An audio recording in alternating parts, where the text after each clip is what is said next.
मिठाई मिठाई मिठाई को 2 गो न्यूज हो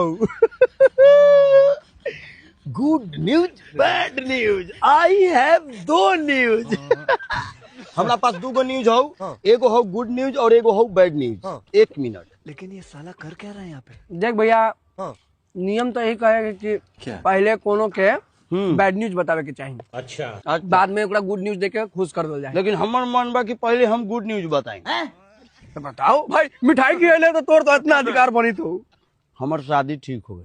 क्या बात करते हैं यार कांग्रेचुलेशन भाई कांग्रेचुलेशन बधाई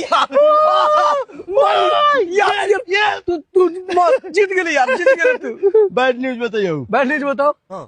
जो लड़किया से तोर हो रहले ओकरे से होइले ख हमारा दीपतिया में बहिना हो खाना हो सा